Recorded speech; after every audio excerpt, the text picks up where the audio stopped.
예, 오늘부터 3주간 그리고 크리스마스 되는 25일 성탄절과 관련된 말씀을 함께 나누기를 원합니다. 오늘 그 첫 번째 시간으로 무명자로 오신 예수님이라는 제목으로 함께 하나님의 말씀을 나누겠습니다. 옛날에 인구 조사를 할 때는 그 동사무소 직원들이 수고를 참 많이 했습니다. 집집마다 다 방문을 하면서 조사를 일일이 다 해야 했습니다. 이 집에 몇 명 삽니까? 통장, 반장, 아주머니, 아저씨들이 동원이 다 되어서 수고를 많이 했습니다. 보통 이제 인구 조사를 하는 목적은 인구가 전에 비해서 얼마나 많이 증가했는가 또는 감소했는가, 또 연령대별로 인구는 몇 명이나 되는가, 이런 것을 조사하기 위해서 인구 조사를 하게 됩니다. 오늘 본문에도 인구 조사하는 이야기가 나오는데, 이 당시에 인구 조사를 할 때는 로마에 있는 공무원들이 수고한 것이 아니고 인구 조사 대상인 사람들이 고생을 많이 했습니다. 왜냐하면 고향을 떠나서 먼 타향에서 살고 있다 할지라도 인구 조사를 할 때는 자기 고향으로 다 가서 거기서 다시 인구 조사를 받아야 됐어요.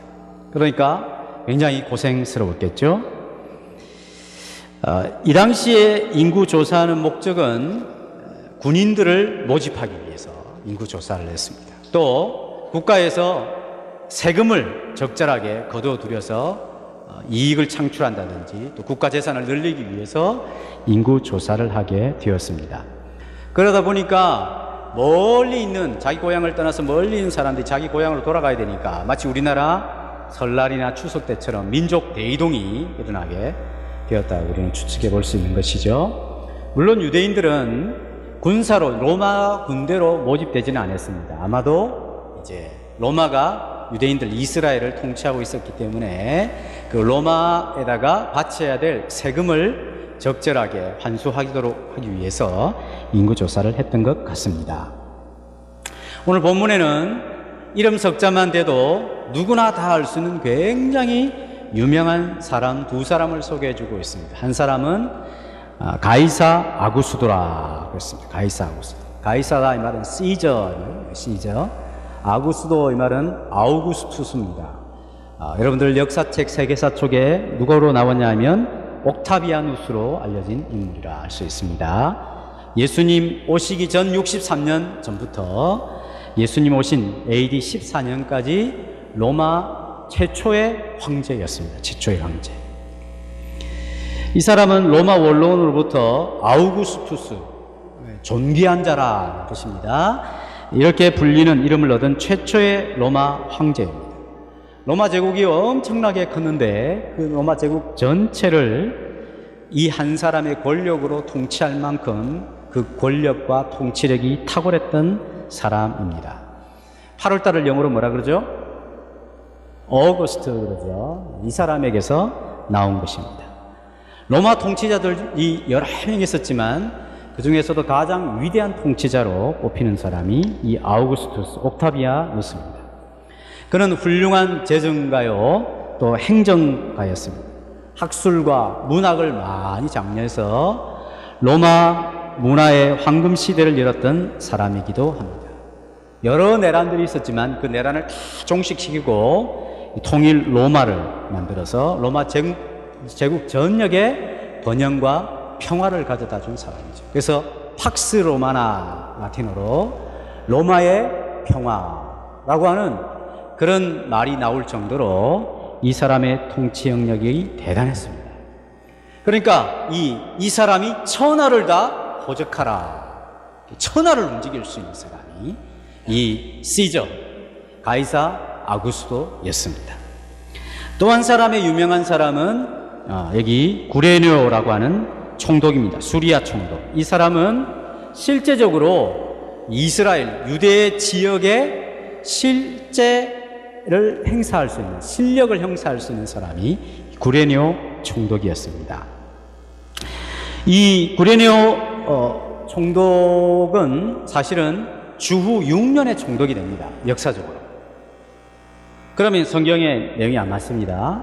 그가 수리아 총독이 되었을 때 호적을 처음 하라 그때 안 맞는데, 그래서 성경 연구가가 열심히 살펴보면 이 사람이 원래 정확하게 번역하면 수리아 총독이 되기 전에 이 호적을 하라, 인구조사를 하도록 명령을 내린 것이죠. 이 구레뇨는 행정관으로서 실제적으로 유대 지역에, 수리아 지역에 실력을 행사할 수 있는 사람이었습니다. 그러니까 로마 황제 이름과 이 총독의 이름은 그냥 삼척동자라도 다 알아먹는 그런 굉장히 유명한 사람이요, 실제적인 실력을 행사할 수 있는 사람이었어요. 유대 사회를 넘어서서 온 세상 전역을 움직일 수 있는 그런 실력가들이라고 할 수 있습니다. 그런데 이런 엄청나게 유명한 두 사람을 딱 소개하고 나서 그 다음에는 아무 이름도 없고 별로 유명하지도 않고 너무나 무명한 두 사람을 소개해주고 있습니다. 황제나 총독과는 너무나 다른 인물 두 사람을 소개해주고 있는 것이죠. 이 사람들은 황제의 명령에 의해서, 총독의 말에 의해서 움직여지는 사람들이라고 할 수가 있습니다. 황제가 세금을 거둬들이기 위한 자기 이익을 위해서, 또는 이 로마가 얼마나 대단한지를 한번 확인하기 위해서 인구조사의 명령을 내렸을 때 그 명령에 의해서 그냥 자기의 의지와 상관없이 황제의 명령에서 움직이는 수많은 사람들 중에 한 사람에 지나지 않습니다. 그래서 멀리 갈릴리 나사렛에서 자기 고향 베들레헴으로 가서 인구 조사받기 위해서 출발하는 한 젊은 부부를 소개해주고 있습니다. 그들은 바로 요셉과 그의 아내 마리아입니다. 물론 정식으로 결혼한 사이가 아니라 약혼한 사이였습니다. 저 보이죠? 저 나사렛, 북쪽 나사렛에서 이스라엘 중부인 유대에 있는 베들레헴까지 약 120km를 만삭이 된 몸을 이끌고 여행을 할 수밖에 없는 그런 무명의 사람들이 있었습니다.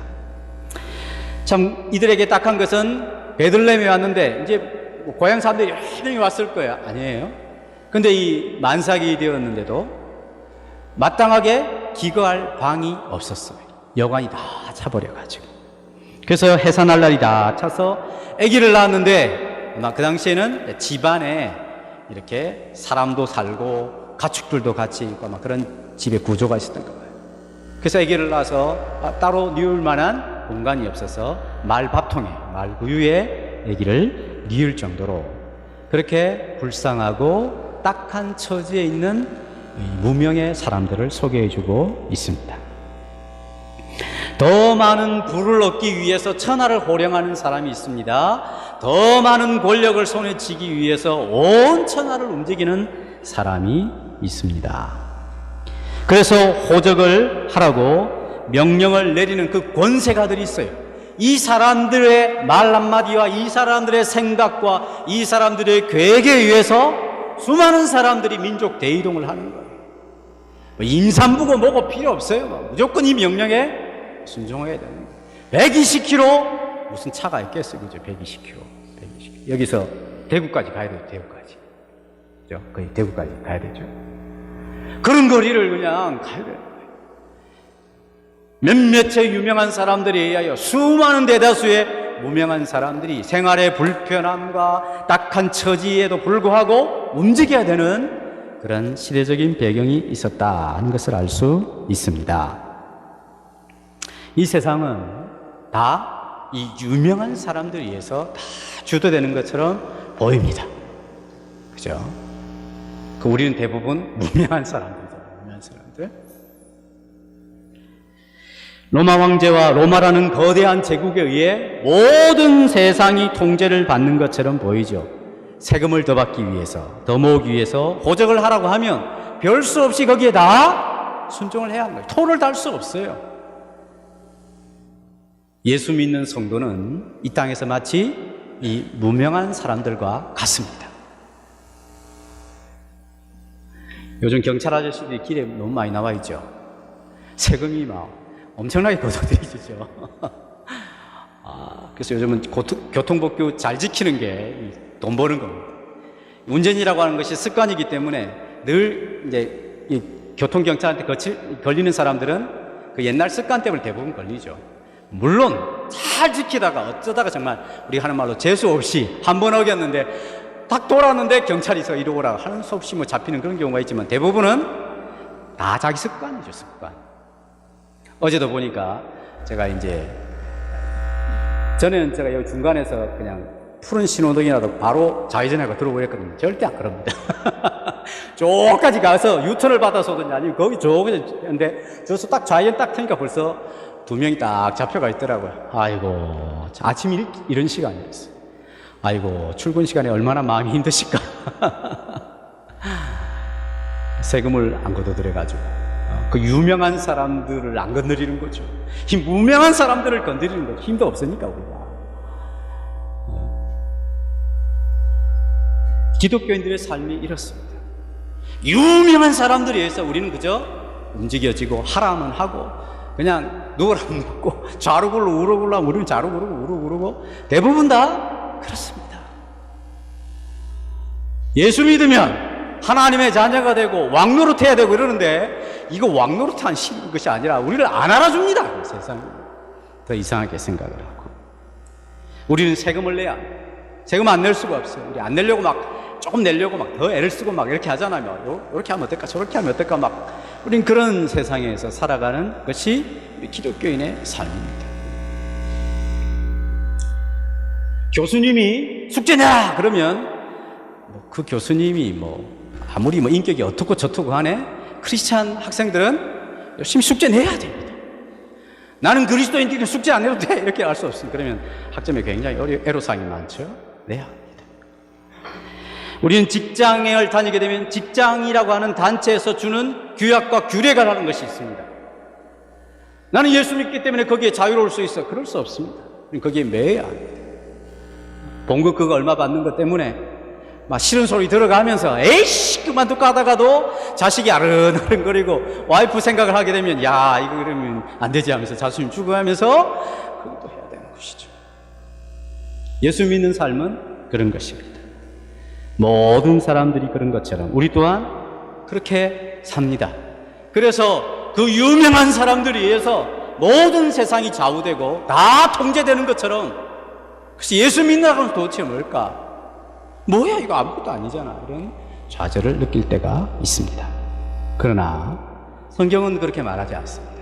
모든 것이 유명한 사람들이 다 움직여지는 것 같아도 실제적으로는 하나님의 굵은 손이 위대한 손이 우리의 역사 속에서 우리의 현실 속에서 내 삶의 현장 한가운데서 실제적으로 우리의 삶을 움직이는 이는 그 유명한 사람들이나 권세자들이나 어떤 정부가 아니라고 말합니다. 하나님이시다. 하나님이 우리를 통제하시고 하나님이 우리를 다스리시고 하나님의 시간표와 하나님의 달력에 의하여 우리의 삶이 하나님의 손에 의하여 주도된다고 말씀하고 있습니다. 마태복음 2장 6절을 한번 같이 읽어보겠습니다. 시작. 또 유대 땅 베들레헴아 너는 유대 고을 중에서 가장 작지 아니하도다. 내게서 한 다스리는 자가 나와서 내 백성 이스라엘의 목자가 되리라 하였음이니이다. 자, 동방박사들이 와서 이 유대인의 왕으로 나신 이가 어디 있습니까? 그러니까 예루살렘에 있었던 서기관들과 율법학자들, 박사들이 가르쳐줬어요. 헤로도 왕에게 베들레헴에서 태어난다고 했습니다. 왜냐하면 성경 미가서에 유대 땅 베들레헴에서 한 다스리는 자가 나와서 자기 백성의 목자가 되고 왕이 될 것이라 예언을 하셨기 때문입니다 라고 이야기를 하죠.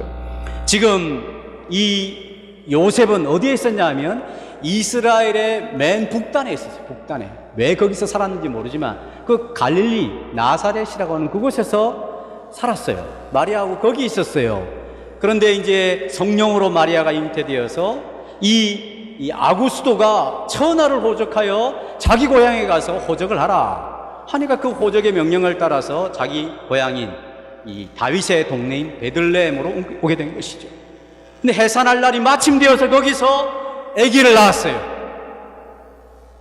그런데 놀랍게도 그것은 바로 하나님이 이 예수님이 오시기 600년 전, 거의 600년 전에 한 선지자를 통하여 예수님께서 태어나실 것은 유대 베들레헴이다 라고 예언한 그 하나님의 말씀이 성취되는 일이었다는 것을 성경은 이야기해 주고 있는 것이죠.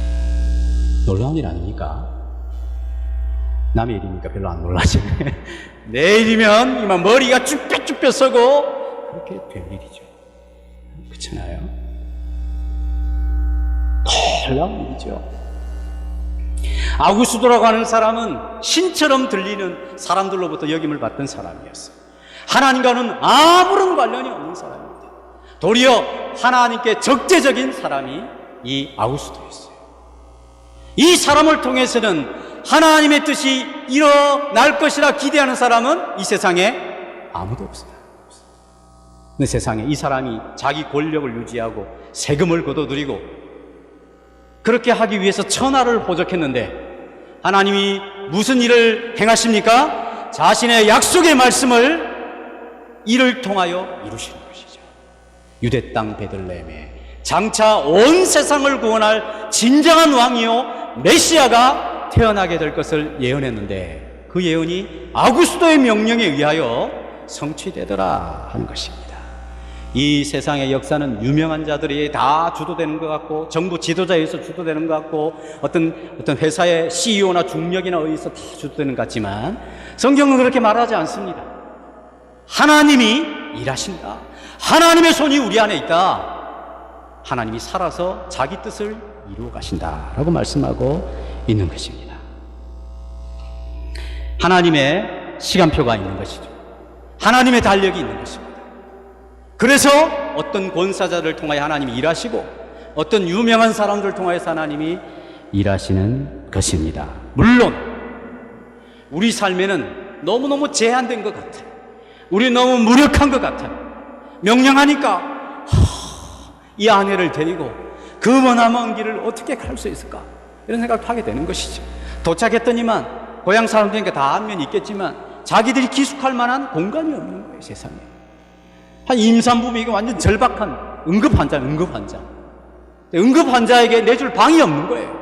얼마나 딱하고 참 안타까운 처지입니까? 또 생각해보면 타는 친척이 그럴 건데 참 야박하다. 건강한 사람들이 집 좀 내주지. 그런 생각이 들죠. 그런 것 또한 다 하나님 말씀이 성취되는 것이죠. 우리는 우리의 삶을 해석할 때에 우리가 원하는 대로 척척척 되면 다 하나님의 뜻이라고 누구나 다 생각할 수 있겠죠. 그럼 삶이라고 하는 것은 그렇게 되어 있는 것이 아니잖아요. 내가 원하는 대로 안 되죠. 지금 생각해 보십시오. 지금 내가 이 자리에 있는 거 어릴 때부터 생각하고 계획했던 대로 되었다. 할렐루야. 그렇습니까? 아니죠. 한 꼴입니다. 변수가 얼마나 많은지. 슬픕니다. 낙담이 됩니다. 너무너무 피곤하고 지치고 괴롭습니다. 이건 내가 선택한 것도 아니고 왕들이 명령해가지고 게다가 세금도 더 내야 돼요.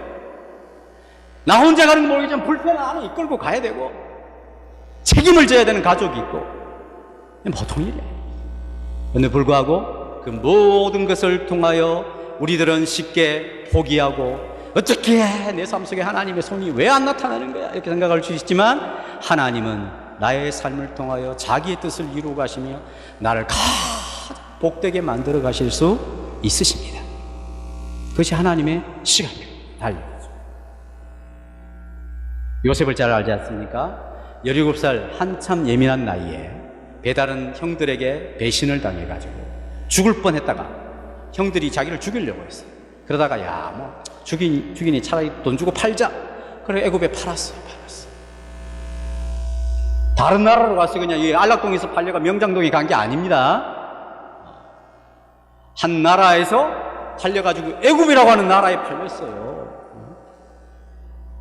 이 한국에 있다가 일본에 팔려버린 거예요. 일본에. 말도 다른 곳에요. 거기서 한 집에서 부잣집에서 생활하고 열심히 잘 생활하고 성실해가지고 주인이 모든 것을 다 맡겼어요. 근데 그 여자가 주인이 요셉을 탐내는 거예요. 그래서 그 음란함을 거부했더니만 자기한테 누명을 씌워 감옥에 그냥 집어넣어요. 감옥에. 그런 딱한 처지가 어디 있습니까? 죽을 지경이죠, 죽을 지경. 그런데 성경은 이렇게 이야기를 하고 있습니다. 시편 105편 17절에서 19절 시작. 그가 한 사람을 앞서 보내셨으며 요셉이 종으로 발려도다. 그의 발은 착고를 차고 그의 몸은 쇠사슬에 매였으니 곧 여호와의 말씀이 응할 때까지라. 그의 말씀이 그를 단련하였도다. 한 사람을 앞서 보내셨어요. 누가? 그가. 한 사람 누구죠? 요셉을 앞서 보내셨어요. 왜? 누구를 위해서? 요셉의 그 일가 친척과 또 온 세상을 구원하기 위하여 하나님이 요셉을 앞서 보내셨는데 막 멋있는 금면류관 쓰고 막 이렇게 간 게 아니고 그냥 형들한테 배신 맞아가지고 갔어요. 종으로 팔렸어요. 누명을 써버렸어요. 감옥에 갇혔어요. 그의 발은 착고를 차고 쇠솥을 차고 그의 몸은 쇠사슬에 매여가지고 그랬었어요. 얼마나 성경은 여기 몸에 매였다 했는데 영혼이 쇠사슬에 매였다. 쇠사슬. 몸이 매이는 것도 힘든데 영혼까지 매였으니까.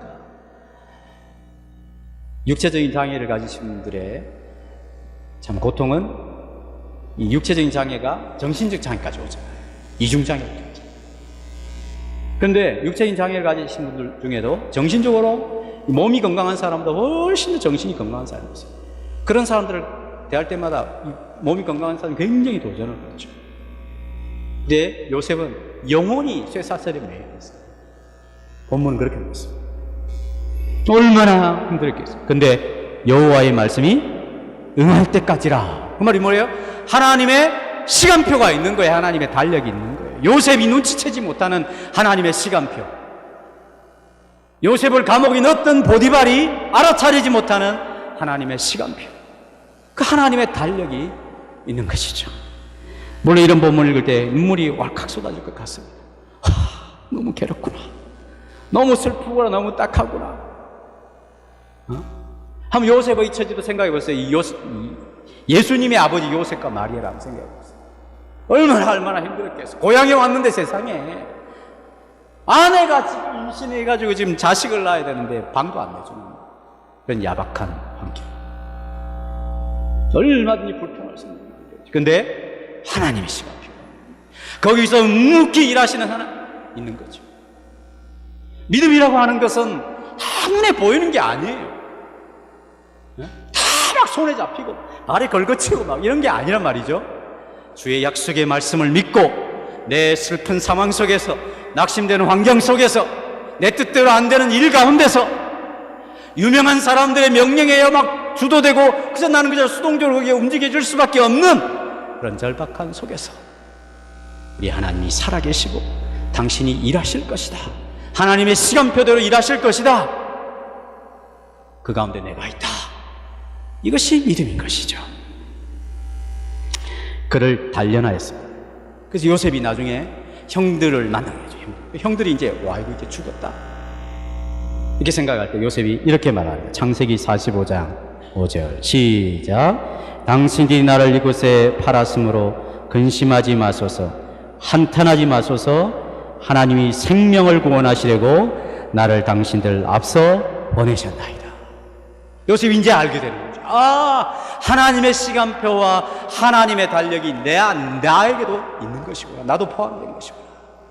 나를 이렇게 먼저 보낸 것은 나도 그에게 막 형들에 대한 복수심도 있고 막 형들을 어떻게 하고 싶은 그런 마음도 있었지만 나중에 보니까 그게 아니라 내가 막 잘나고 그런 것이 아니라 하나님이 형님들을 구원하고 식구들을 구원하고 온 세상을 구원하기 위해 나를 그렇게 혹독하게 단련하셨구나. 여호와의 말씀이 응할 때까지였구나.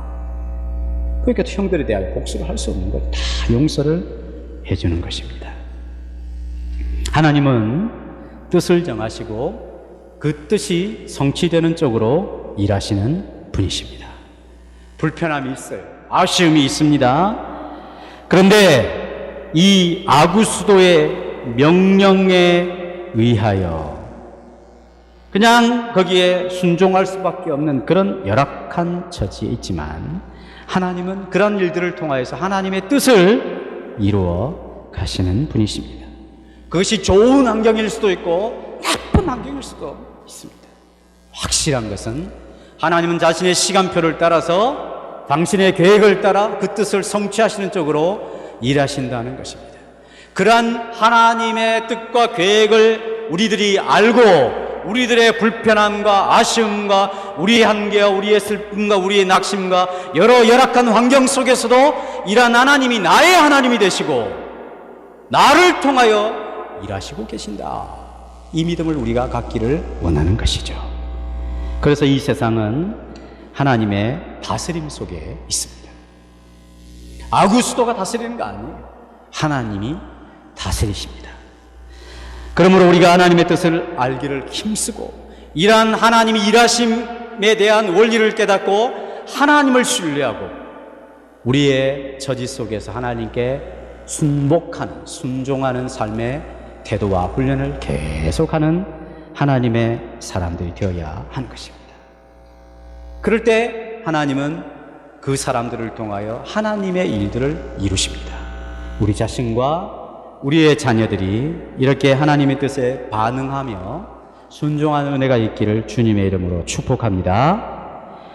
자, 근데 이렇게 무명한 자를 소개했는데 사실 여기 더 무명한 자, 아니 가장 초라한 자의 모습을 한 사람을 소개해주고 있습니다. 그분은 바로 예수님이십니다. 예수. 앞에서 말씀드린 것처럼 이 당시에 가장 강력한 로마 제국에서도 가장 위대하고 백성들로부터 인정을 받는 사람은 황제 아구스도였습니다. 그 시대에 예수님이 탄생한 것입니다. 우리나라 지금 국가 지도자에 대해서 80%, 90%는 지지 안 보내잖아요. 반반이죠, 반반. 반반 해가지고 대통령이 되지만.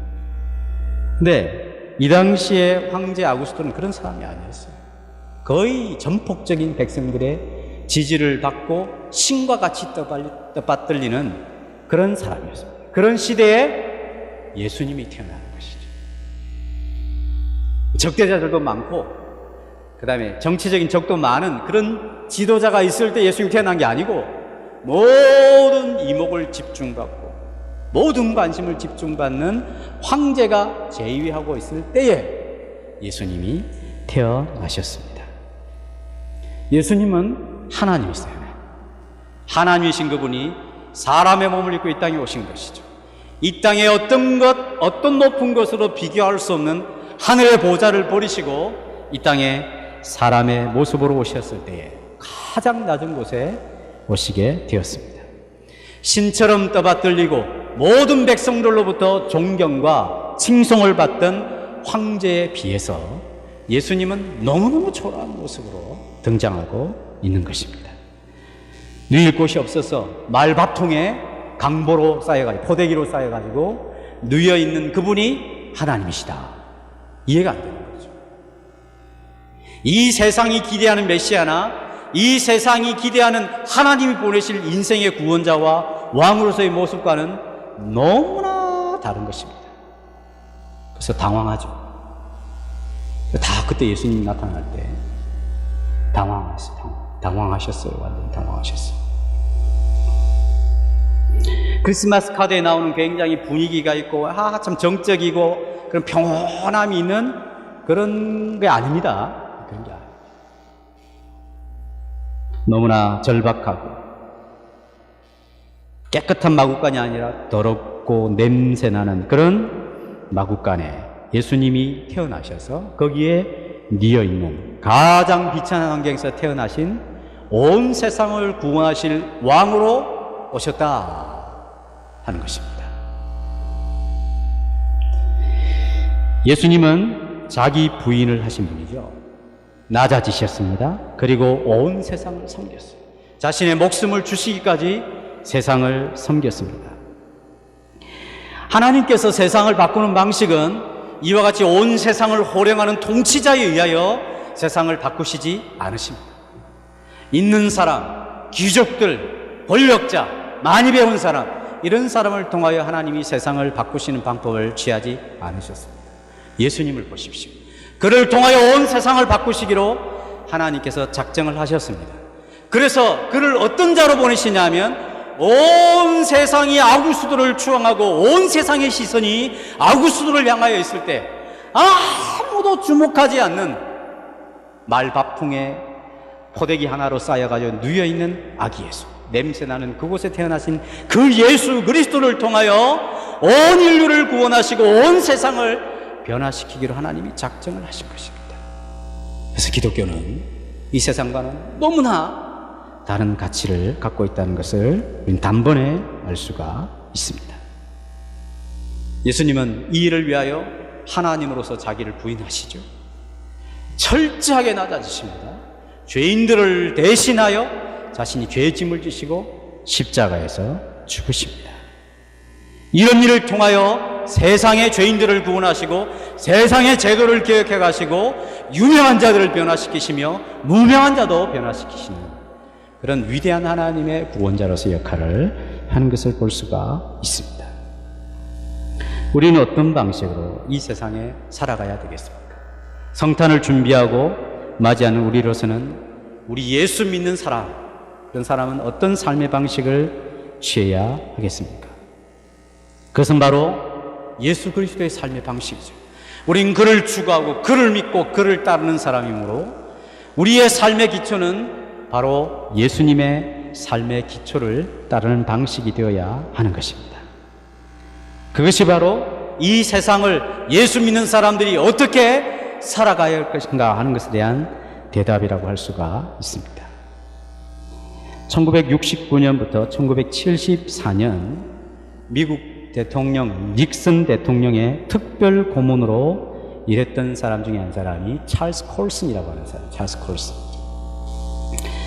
이 사람은 인생의 가장 정점에서 권력을 가장 많이 누리던 그 시점에서 1974년 여러분들이 아시는 워터게이트 사건 도청하고 막 그래가지고 있죠. 네, 그런 것 때문에 연루되어서 교도소에서 수감을 하게 됐습니다.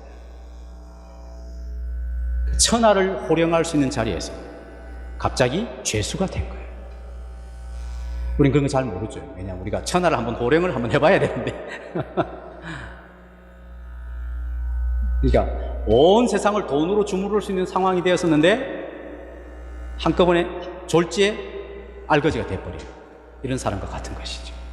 근데 이 수감 생활 중에서 예수님을 인격적으로 만나고 회개하는 경험을 하게 됩니다. 그래서 1976년 교도소 선교회를 세워서 전 세계 교도소를 방문하면서 수감자들에게 복음을 전하는 그런 일을 하는 사람입니다. 찰스 콜슨. 이 사람이 그리스도인은 어떻게 살 것인가, 러빙 갓, 하나님을 사랑하는 것, 이런 책도 썼지만 그 이후에 어떻게 그리스도인들이 이 세상에서 살아야 하는가 하는 책을 굉장히 두껍게 썼습니다. 1980년 부활절 아침 델라웨이 교도소에서 말씀을 전하기 위해 기다리고 있을 때 그가 이런 글을 남겼습니다. 들어보시기 바랍니다. 강단 뒤에 앉아 설교 순서를 기다리는 동안 내 마음은 시간을 거슬러 올라 과거를 표류하였다. 내가 받은 학위들과 훈장들, 재판에서 변호하고 승소한 사건들, 높은 요직에 있으면서 내렸던 중요한 결정들, 내 삶은 한편의 완벽한 성공 사례였고 위대한 아메리칸 드림의 성취였다. 그러나 갑자기 나는 하나님께서 내가 이 교도소의 저 사람들과 또 다른 수백 개의 교도소에 있는 사람들을 도울 수 있도록 사용해 오신 것은 나의 성공 때문이 아님을 깨달았다. 내 자신의 성공이 이 아침을 이토록 영광스럽게 만드는 원인이 아니었다. 내가 그동안 성취한 것들은 하나님 앞에서는 아무런 의미도 갖지 못하는 것이었다. 아니, 내 삶에서 진정한 재산은 전과자라는 나 자신의 엄청난 실패, 바로 그것이었다. 교도소 복역 경험이라는 나의 커다란 치욕이 하나님께서 나의 생애를 가장 유용하게 사용하시기 위한 시작이었던 것이다. 하나님은 그분의 영광을 위하여 전혀 영광스럽지 못한 경험을 가진 자를 선택하신 것이다. 이 충격적인 진실을 인식함으로써 나는 교도소 예배당에서의 그 짧은 순간에 나의 전 세계가 완전히 뒤집혀졌음을 발견했다. 그동안 내가 삶을 거꾸로 바라보고 있었다는 사실을 알게 되었고, 그때부터 나는 삶을 바로 볼 수 있었다. 내가 찰스 콜슨을 위대한 인간으로 만들어준다고 생각해온 모든 것을 잃었을 때에야 비로소 하나님이 의도하셨던 진정한 자아와 삶의 진정한 목표를 발견할 수 있었다. 엄청난 시각입니다. 자기가 자기 자신의 위대함과 존귀함과 가치를 만들어가기 위해서 땄던 수많은 학위들과 사람들을 받은 인정들, 사회적인 지위들, 그런 것이 전혀 영광스럽지 못했다는 것입니다. 도리어 자기가 전과자라고 하는 그 사실 때문에 거기서 예수님을 만나서 진정한 회개를 이루고, 그래서 이전에 자신의 인생이 권력의 정점에 섰을 때와는 비교할 수 없는 영광스러운 하나님의 사람으로 사용되는 그런 경험을 하게 되었다 하는 것이죠. 모든 것을 잃게 되었을 때야 비로소 하나님이 의도하셨던 진정한 자아와 삶의 진정한 목표를 발견할 수 있었다. 중요한 것은 우리가 무엇을 하느냐도 중요하겠지만 더 중요한 것은 통치하시는 하나님이 나를 통해서 일하시기 위해서 무엇을 택하느냐 하는 것이죠. 하나님께서 황제의 지위를 택하여 일하실 수도 있으십니다. 그죠? 그러나 하나님이 택하신 것은 말바통이었어요. 하나님이 세상을 명령하여서 움직일 수 있는 사람을 택하여 일하실 수도 있겠죠? 그러나 하나님은 그 말에 의해서 아무 힘도 없이 저항할 수도 없고 한가할 수도 없는 익명의 사람들, 무명의 그 사람들을 통하여 하나님이 택하여 하나님의 위대한 일을, 구속의 성취를 이루어 가실 수도 있는 것이죠. 이 세상은 모두가 다 아구스토처럼 되라 이야기합니다. 적어도 총독이 되라 이야기합니다. 좋은 대학을 나와야 된다고 이야기합니다. 그렇게 살면 안 된다. 물론 그 말에 들을 만한 일말의 가치들이 있습니다. 하나님 말씀하십니다. 중요한 것은 내가 무엇을 택해서 하나님의 능력의 손에서 하나님이 쓰시느냐, 이것이 중요한 것이죠. 세상의 주인공은 이 아구스토가 아닙니다. 구련의 총독이 아닙니다. 하나님이십니다. 말부위에 태어났지만 하나님께서 그 예수 그리스도를 손에 붙잡으시고 당신의 능력을 주셔서 온 세상을 변화시키기로 작정하신 것입니다. 그래서 하나님이 크시고 위대하신 것이죠. 찰스 콜슨의 성공적인 업적을 하나님께서 붙들어서 사용할 수 있겠지만 하나님은 그런 식으로 일하시지 않는다는 거죠. 도리어 찰스 콜슨의 커다란 지역을 하나님이 선택하셔서 별로 사람들이 주목하지도 않고 돌보지 않는 교도소에 있는 수많은 수감자들에게 새 생명을 전달하는 방식은 찰스 콜슨의 커다란 치유인 것입니다. 그것을 선택한 하나님이 사용하시는 것입니다. 한번 생각해 보십시오. 우리들이 어떤 간증을 나눌 때도 저 이거 성공했습니다, 저거 잘 됐습니다, 내 자신 이렇게 됐습니다, 저렇게 됐습니다, 이런 이야기 들으면 배알이 꼴리죠. 집에서나 전 소리 나지, 지금 너한테 뭔 저런 이야기를 하면서. 그러나 제가 이렇게 살아보려는데 이렇게 실패도 하고 저런 아픔도 겪고, 그래서 나의 나된 것은 사실 하나님의 덕택입니다. 이렇게 하면 대부분 다 공감하죠. 저는 하나님은 우리의 성공을 원하는 것이 아니라 우리 자신을 원하시는 거예요. 우리 자신. 많은 경우에 신앙인들이 자꾸 내가 성공해야 하나님 나를 기뻐하시고 내가 성공해야 하나님 나를 쓰신다 생각합니다. 그게 아니라 하나님은 내가 하나님께 항복하여 하나님 저를 써주세요. 제가 중요하잖아요. 하나님. 저를 예수의 생명으로 바꿨잖아요. 예수의 피로 저를 값주고 샀잖아요. 제가 중요하잖아요. 저를 변화시켜주세요. 그래서 하나님은 우리 집사님 기도했지만 니느웨를 변화시키기 위하여 누구부터 변화시킵니까? 요나부터 변화시킵니다. 하나님은 요나가 더 중요한 거예요. 요나가. 니느웨 중요하지 않다 이 말이 아니에요. 요나가 바뀌어야 돼. 요나가 자기. 우리는 무슨 고등학교, 무슨 대학교, 내가 얼마나 재산을 가지고 내가 아는 사람이 어느 정도고 이런 것을 중요하게 생각하지만 하나님의 사람들은 내가 중요해요. 하나님 나를 써주세요. 내가 중요하잖아요. 변화시켜주시고 저를 써주세요. 하나님의 나라는 십자가라고 하는 예수님이 거기서 죽어버리시죠. 여러 사형제도 중에서도 저 사형제도만은 당해서는 안 된다는 십자가에 예수님이 처형당하십니다.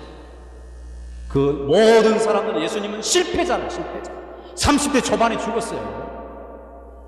엄마보다 먼저 죽었어요. 40대 중반에 엄마보다 먼저 죽어버렸어요. 완전 실패자죠. 무슨 성을 지었습니까? 재산을 모았습니까? 책을 남겼습니까? 완전 실패자죠. 그럼에도 불구하고 하나님이 그 십자가를 가장 영광스럽게 하시죠. 그래서 교회마다 다 십자가 달죠. 우리는 이 방법으로 세상을 정복하고, 우리는 이 방법으로 세상을 살며, 우리는 이 방법으로 하나님을 섬기며 살겠습니다. 하나님은 십자가를 선택하여 온 세상을 변화시키려고 하십니다. 거기에 암묵적으로 동의하며 교회를 다니고 있는 것입니다. 이 십자가의 비참한 패배를 통해 거룩하신 하나님이 온전히 영광을 받으시는 역설적인 나라, 그 나라가 바로 교회요 하나님의 나라라고 할 수 있습니다. 빌립보서 2장 5절에서 8절 말씀을 같이 읽겠습니다. 시작. 너희 안에 이 마음을 품으라. 곧 그리스도 예수의 마음이니 그는 근본 하나님의 본체시나 하나님과 동등됨을 취할 것으로 여기지 아니하시고 오히려 자기를 비어 정의 형체를 가져 사람들과 같이 되었고 사람의 모양으로 나타나셨으며 자기를 낮추시고 죽기까지 복종하셨으니 곧 십자가에 죽으심이라. 아멘. 예수의 마음을 품으라. 우리 그리스도인들의 삶의 근본은 무엇인가? 그리스도의 마음을 품고 사는 것이다. 그리스도의 마음이 무엇인가? 가장 높은 이가 가장 낮게 되셨다. 우리를 섬기기 위하여 그 마음을 따라 이 세상에 살아야 하지 않겠는가? 그럼 그 살 수 있습니까? 우리 힘으로? 없죠. 내 것 조금이라도 더 포기하기가 너무너무 싫고 힘든데 우리는 기도해요. 하나님, 하나님 저는 이렇게 가치 있는 사람으로 부름을 받았습니다. 주님 저에게 은혜를 주십시오. 이 하나님의 나라는, 이 놀라운 신비는 이 세상에서 감추어져 있습니다. 놀랍게도. 그러니까 요셉과 마리아가 그 명령에서 움직이죠. 예수님이 그 말구 그 누에 있는 것입니다. 감추어져 있어요. 세상이 모르는 것입니다. 세상은 자기 힘과 자기가 가지고 있는 것이 전부인 것처럼 그것을 자랑하고 떠벌리고 그것으로 우리를 제어하려고, 통제하려고 하죠. 감추어져 있어요. 마치 밭에 감추인 보화와 같이. 아는 사람만 알고 대부분 다 몰라요. 그게 그냥 밭이구나, 쓸모없는 땅이구나. 근데 우리는 거기에 하나님의 나라가 있는 줄을 아는 것이죠. 만왕의 왕이신 예수님이 이 땅에 오신 모습은 이 세상이 기대하는 모습과는 너무나 다른 모습으로 오셨습니다. 이 땅에서 사셨던 예수님의 생애를 보더라도 세상적인 왕의 모습과는 너무나 낯선 모습으로 살았던 것을 우린 잘 압니다. 그러나 하나님의 자리를 포기하시고 이 세상의 방식이 아니라 이 땅의 가장 낮은 자의 모습으로 오셔서 죽기까지 세상을 섬기게 되셨을 때 세상이 하나님께로 예수님을 통하여 돌아오기 시작했다는 것입니다. 그리스도인의 삶도 동일한 것입니다. 우리는 유한한 존재로 삽니다. 위에서 명령하면 꿇어 이러면 꿇을 수밖에 없습니다. 기어하라면 기어할 수밖에 없습니다. 그러나 거기에 우리의 인간적인 권력이 있는 것이 아닙니다. 우리는 그런 어렵고 힘든 상황 속에서도 하나님이 자기의 시간표를 따라 일하시며 그것을 알고 하나님 앞에 믿음으로 반응하며 하나님의 뜻이 이루어지는 대로 하나님이 일하실 것이다 생각하고 믿음으로 그를 추구하고 바라는 인생, 그리고 주님처럼 주님의 모습을 닮아 이 세상에서 십자가 형식으로 살아가기로 마음에 결단하여 세상을 섬기고자 하는 그런 인생들을 통하여 하나님이 위대한 일을 행하실 수 있다고 믿습니다. 사랑하는 성도 여러분, 우리의 삶 속에 불편함이 있으시죠? 낙심도 있으시고 내 뜻대로 안 되었어요. 나에게 왜 이런 일이 있을까? 꼬이기도 합니다. 그러나 다시 말씀을 붙잡고 낙담하지 마십시오. 그런 상황 속에서도 하나님이 자기의 시간표를 따라 우리를 부르시며 하나님의 완벽한 뜻을 이루어 가심에 그 영광스러운 부름에 우리를 동참시키셔서 우리 안에서도 하나님의 시간표를 따라 일하고 있다는 것을 확인시켜 주실 날이 반드시 있을 것입니다. 그 믿음을 지니고 오늘도 우리의 모든 열악한 환경 속에서 믿음의 소망을 붙들고 성령께서 은혜를 베풀어 주셔서 소망이 넘치게 하시는 담대한 믿음으로 믿음의 보폭을 크게 하시면서 당당하게 주님을 믿고 섬기며 살아가시는 하나님의 백성들이 되실 수 있기를 주님의 이름으로 축복합니다. 기도하겠습니다.